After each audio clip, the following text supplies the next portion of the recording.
Kalagitnaan na ng audition, matindi na ang init sa labas. Sa loob ng PICC, painit na rin ng painit. Nadaig ng bawat bukas. Oh, my friends, don't test me. Sana'y naririnig mo. Ang ulo ng mga judges. I just really need this to pass in this Philippine Idol because Kasi? this is for my mom. I really want to help her. Sobrang kailangan ko po talaga. Salamat, Anya. Sige na po. It's a no. Salamat. Sige na po. Mabuti na lang may nakakaaliw kahit papaano. Huwag kong ligawan. Sobrang kinikilabutan. Nene ako, ikaw ay tata. Kuya, wag po, wag po. Huwag mo akong digahan. Sobrang kinikilabutan. Sumbong kita kay sa policeman. Kuya, wag po. Ako, kahit di ka pumasok, bibigay ko yung number ni Alan Kay. Kasi makukuha ka agad siya, ganon. Gagawin kitang comedian.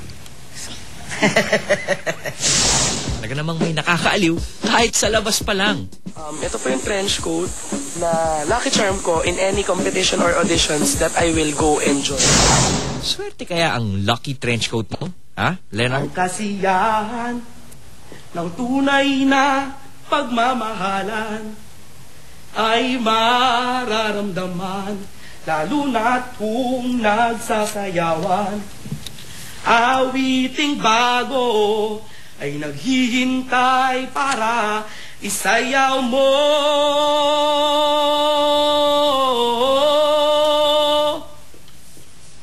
Sumayaw, sumunod ka sa indap ng panahon, kasabay ng mga bagong tugtugin ngayon.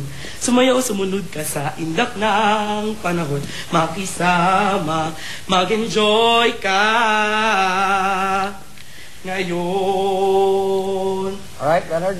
Hindi pasado yung boses mo sa akin. Can I sing another? This is a singing contest. Can I sing slow, sir? No, you cannot sing any other song. Sir, please, please, sir, please. No. Sir, I want an... It's One okay. kasi Ako pa one. lang naman yun eh. Malay mo sa kanila, masabi nila na gusto nila ang boses mo.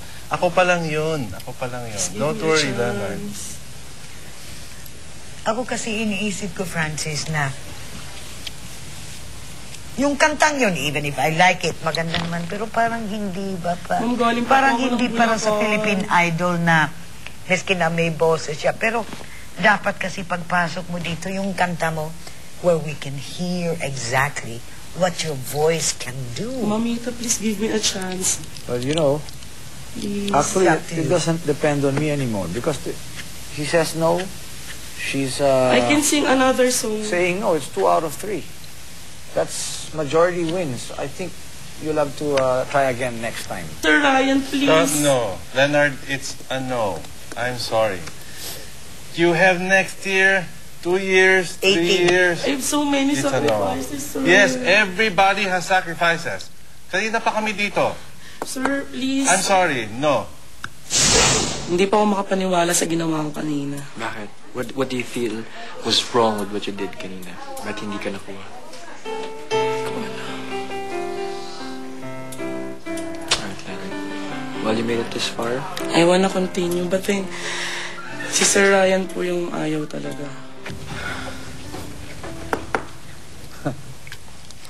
May chance ba, Mr. C? No. No chance. Naku naman, Mr. C. Ganyan ka ba talaga ka-stricto pagdating sa kantahan? Not for me. It's not for Philippine Idol. I'm sorry to that. It's a no for me. Okay yung energy, but this is not for Philippine Idol. Yung mga nota niya, meron kasi mga maling nota. Tapos yung pronunciation, Yung also very diction. important. It's not the style, because I like the style. It's the quality of the voice that I'm looking for that has to stand out from the rest. It's not standing out. I'm sorry. Marlon, that was good enough, but it's not good enough for Philippine Idol. Thank you. Maraming salamat. Sa bagay, sino pa ba ang papalag sa nag-iisang maestro ng Philippine music? I am nice, and I'm also a monster sometimes. But I promise I will try as much as I can to keep the monster inside. Keep the monster inside. Keep the monster inside.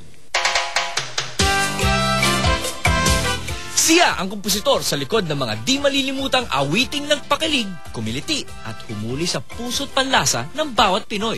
Siya rin ang music genius sa likod ng mga timeless hits na umani ng di mabilang na parangal sa loob at labas ng bansa. 1, 2, 3. Gusto ko maging isang Siya rin ang maestro na bumuo at matyagang nag-train sa grupong Smoky Mountain at 14K. Mga grupong nagsilang sa ilang artistang hinahangaan natin magpahanggang ngayon. Siya yung mentor ko eh. Very strict. Kasi perfectionist siya eh. Especially pagdating sa mga notes, dapat eksakto yung mga nota mo. Maganda yung labas ng boses mo. Madikit ka lang sa pangalan ni Mr. C. Big time ka na.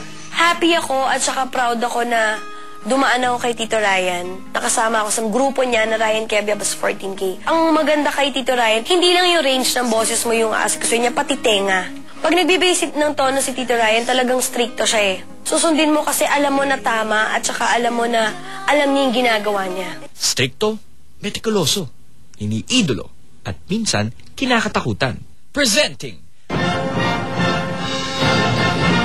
ang maestro, kompositor, arranger, mentor, producer, at kasalukuyang executive and artistic director ng the San Miguel Foundation for Performing Arts,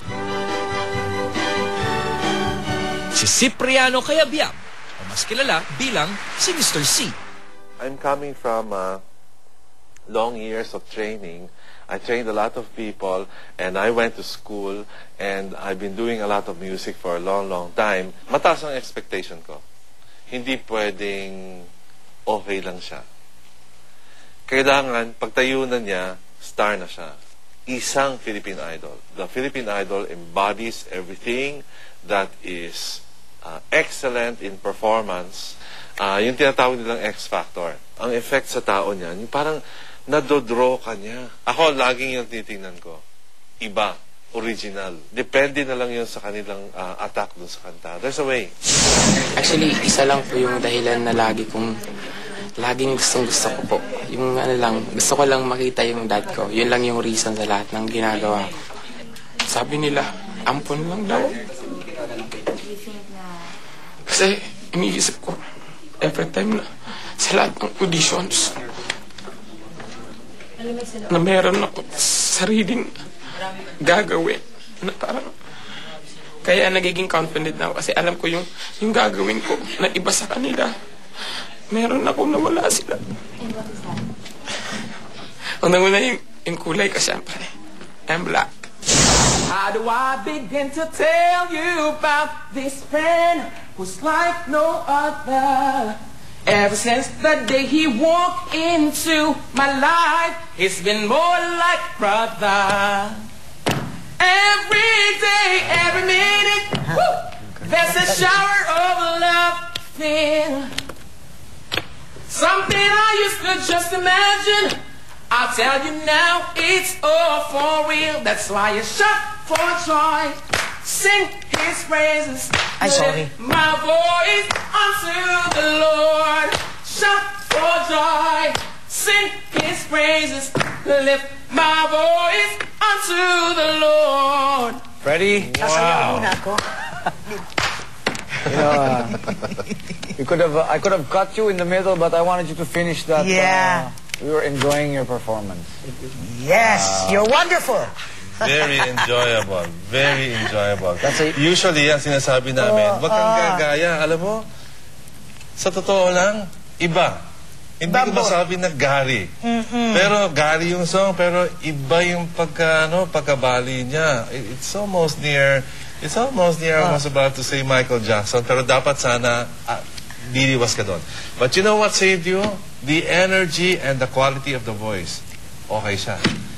His movement. Philippine Idol. Pag Philippine Idol ang niya. Abay. My goodness, you're so lucky today. Yeah. Pasok. Ayun. Pasok. Congratulations! Ang galing. I got it! Kamusta, Freddy? Thank you. Kamusta? Salamat. Ano sa loob? Sabi nila, piliin ka daw yung the best. Tapos naisip ko yung fast kasi energetic kaya. Isang kanta lang binigay sa'yo. Okay, and then napawa mo sila? Yes. Napasayaw mo si Pilita? Yes. Alright, congratulations. You move on to the next round. Let's see you, Freddie. Yeah. Alright, go celebrate, man. Pagkatapos ni Freddy, sunod-sunod na ang pumasok sa unang round. 50 contestants lang ang kuha sa mga judges. Pero mukhang lampas na rito ang bilang ng mga pumasa. Ang dami kasing idol material. Kung idol material ang hanap nyo, si Jeffrey na siguro ang magtataas ng bandila ng Philippine Idol. I will be the first Philippine Idol